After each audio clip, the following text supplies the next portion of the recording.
Welcome back everybody to Body Bags. This is Critterbuster once again here to do another review this week. And this week's theme is Dinosaur Week. This is probably one of the hardest themes to have for the week. There's not too many dinosaur movies, at least that I own, or that I can even think of off the top of my head, besides the Jurassic Park movies. But besides those, I'll probably own maybe one other dinosaur film, and that's the one I'm going to review today, and it is Carnosaur 2. It is a Roger Corman film. And yes, there is the entire franchise, Carnosaur 1, 2, and 3. I always used to get those confused with Carnivore 1 and 2. But this one is Carnosaur 2. And I don't believe there's any subtitle or anything to it. It's just Carnosaur 2. And it was made in 1995 under the Roger Corman production. And this one is a very, very, very cheesy film. The film starts off with a government research lab, like facility building, that's doing some type of research, and all of a sudden the research that they're doing, I guess they're working on dinosaur eggs, and the eggs hatch and they all get attacked at the building, but you don't see any of it take place. All you know is that people are dying off screen, and there's this one kid who runs away and hides. Then it cuts to a group of people at this almost like a group of people who are put together to go on missions, like a mission group or whatever, to go and like find people and rescue them.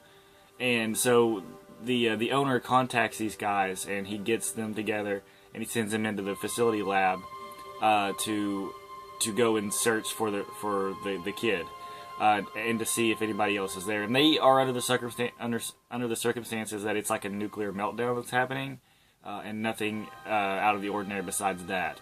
So they go in there, and they go to the bottom floor, which is off limits, and the owner won't let them go down there because that's where all the research material is. And he just wants them to leave because they've already searched everywhere else and they can't find anybody. So he's wanting to leave, but they want to go ahead and search because they think that there might be someone hiding down there.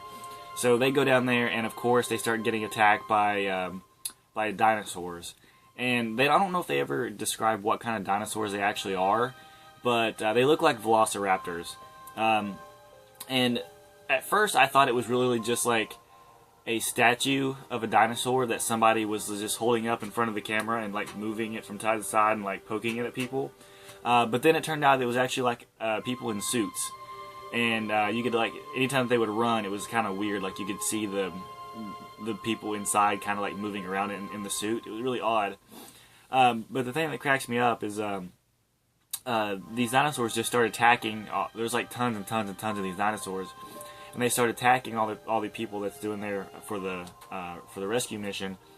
And so the rescue mission people start setting traps. They start rigging all the floors and stuff with booby traps and bombs and everything. And these dinosaurs just start like walking into the booby traps and just exploding, and the walls exploding and everything, and just blowing up the dinosaurs.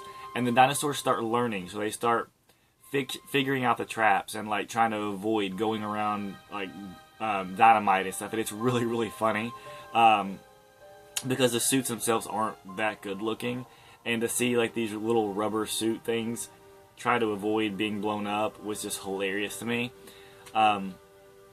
Now, going into the entire rest of the movie just takes place with these guys running, trying to find a way out of the facility building, and they get stuck in an elevator, and a dinosaur comes through the roof and attacks. And the dinosaurs just pop up from every single location.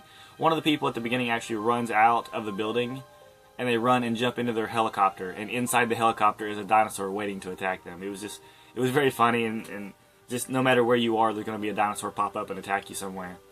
But going closer to the end of the movie, there's this one dinosaur that is like the giant, the biggest one of the entire movie, and he's waiting in like the bottom of the research lab, and the kid goes back in there to find like something, like some type of remote or something to rig the building to blow up, and the dinosaur finds him and starts attacking him.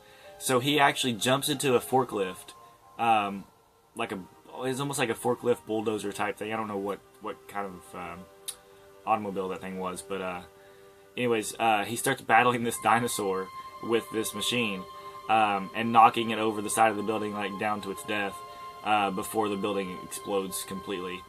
And this movie just, it just cracked me up in a lot of ways. A lot of times, just anytime you see the dinosaurs kind of like walking around or just kind of, you know, poking their heads out of places, it was just really funny and very comical.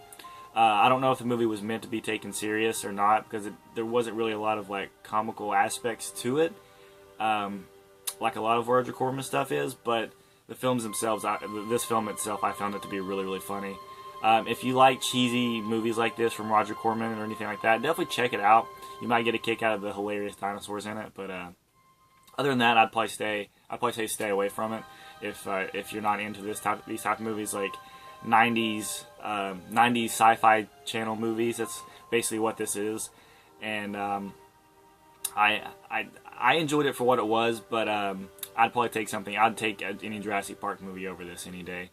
And I know that I've never seen part 1, so I don't know how to compare it to the first film. I don't know if it has any continuity based to it or not, but this one could be a standalone movie. It could have been its own little thing, so I don't know if there's any continuity to the series or not. But thanks, guys, for watching the review for Dinosaur Week. That is Carnosaur 2, and see you next week for another review.